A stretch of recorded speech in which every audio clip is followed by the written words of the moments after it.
Hello guys, welcome back to another video of Indian polity, and we are going to continue chapter 5. Okay, that is union and its territory. So let's begin. And our next topic is Fazal Ali Commission. The creation of Andhra state intensified the demand from other regions for creation of states on linguistic basis. This forced the government of India to appoint a 3-member states reorganization commission under the chairmanship of Fazl Ali to re-examine the whole question. Its other two members were K.M. Panikkar and H.N. Kunzru. It submitted its report in September 1955 and broadly accepted language as the basis of reorganization of states. It rejected the theory of one language, one state. Okay, so let's understand. जब आंध्र प्रदेश मतलब as a linguistic state बन गया, उसके बाद बहुत सारे भारत के भिन्न भिन्न इलाकों से स्टेट का reorganization on the basis of language ऐसी डिमांड आई. ठीक है, तो फजल अली स्टेट्स एक 3-member स्टेट्स रीऑर्गेनाइजेशन कमीशन बना 1953 में. इसके चेयरमैन कौन थे? फजल अली, ताकि क्वेश्चन को पूरे जो क्वेश्चन है उसको री एग्जामिन किया जा सके. और इसके 2 अदर मेंबर्स भी थे, के.एम. पनिक्कर एंड एच.एन. कुंजरू. मतलब 3 मेंबर थे फजल अली कमीशन में. फजल अली ही was chairman and K M. Panikkar and H N. Kunzru they were other 2 members. 1955 में इसकी रिपोर्ट आई. इसने जो and broadly accepted language as the basis of reaction state, but लेकिन इसने वन लैंग्वेज वन स्टेट को इसका ये जो थ्योरी थी इसको रिजेक्ट कर दिया. बाकी एक जो स्टेट्स का रीऑर्गेनाइजेशन है स्टेट्स के बेसिस पे, उसको इसने एक्सेप्ट किया. Its view was that the unity of India should be regarded as the primary consideration in any drawing of the country's political units. It identified 4 major factors that can be taken into account in any scheme of reorganization of states.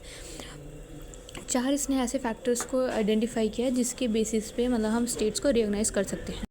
पहला है preservation and strengthening of the unity and security of the country, linguistic and cultural homogeneity, financial, economic and administrative considerations, planning and promotion of the welfare of the people in each state as well as of the nation as a whole. Identify किया कि states को reorganise करते time हमें 4 बातों का ध्यान रखना है. मतलब स्टेट्स की यूनिटी और यूनिटी सिक्योरिटी बनी रहे, लिंग्विस्टिक एंड कल्चरल होमोजेनिटी बनी रहे, financial, economic and administrative considerations को ध्यान में रखा जाए, and planning and promotion of the welfare of the people in state as well as of the nation as a whole. Okay, suggested the abolition of the 4 classification states and territories under the original constitution, the creation of 16 states and 3 centrally administered territories.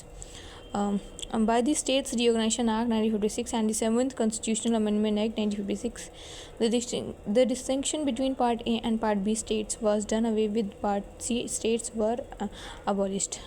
Classification इसने उसको abolish करने के लिए बात कही, और states का language के बेसिस पे 16 स्टेट्स और 3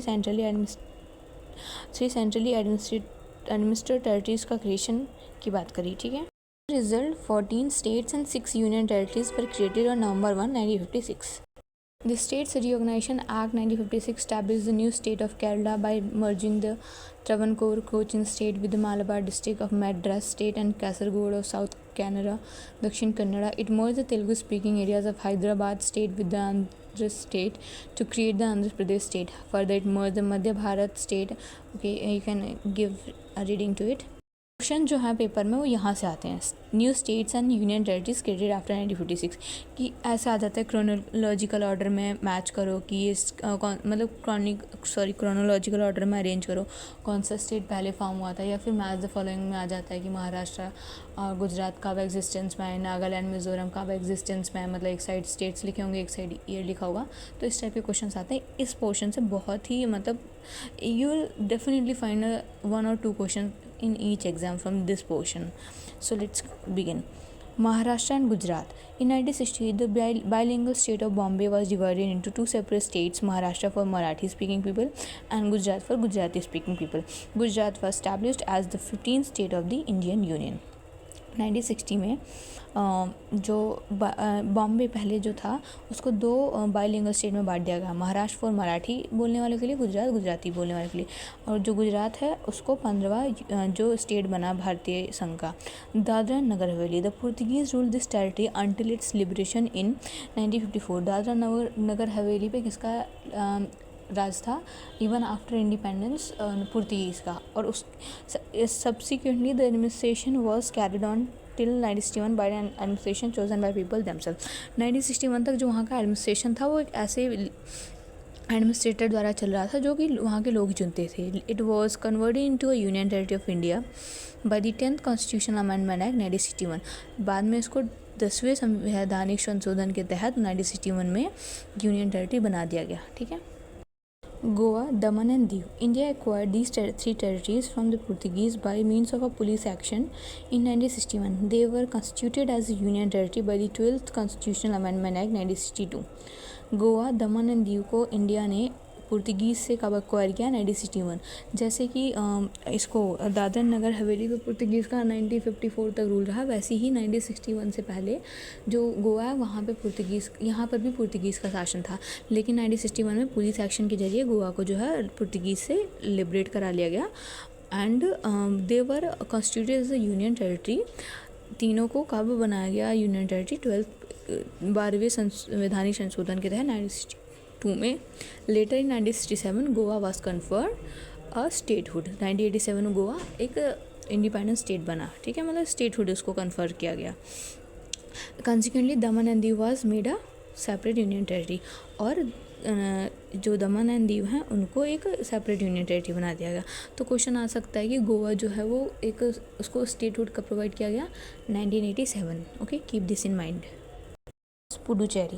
The territory of Puducherry comprises the former French establishments in India known as Puducherry, Karaikal, Mahe and Yanam.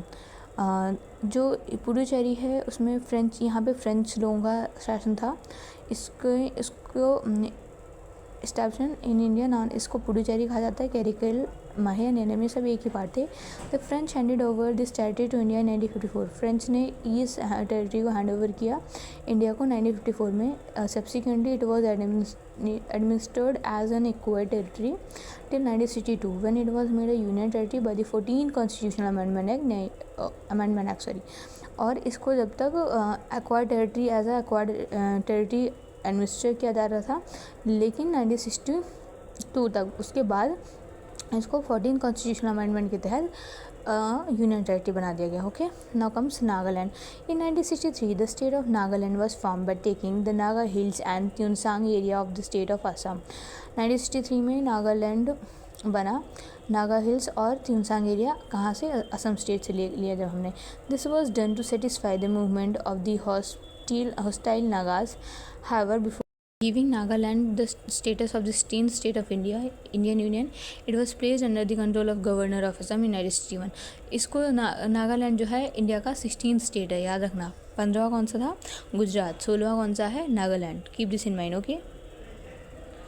Haryana, Chandigarh and Himachal Pradesh. In 1966, the state of Punjab was bifurcated to create Haryana, the 17th state of Indian Union, and the Union Territory of Chandigarh. This followed the demand for a separate Sikh homeland, Punjabi Suba, raised by the Akali Dal under the leadership of Master Tara Singh. On the recommendation of the Shah Commission 1966, the Punjabi-speaking areas were constituted into the unilingual state of Punjab.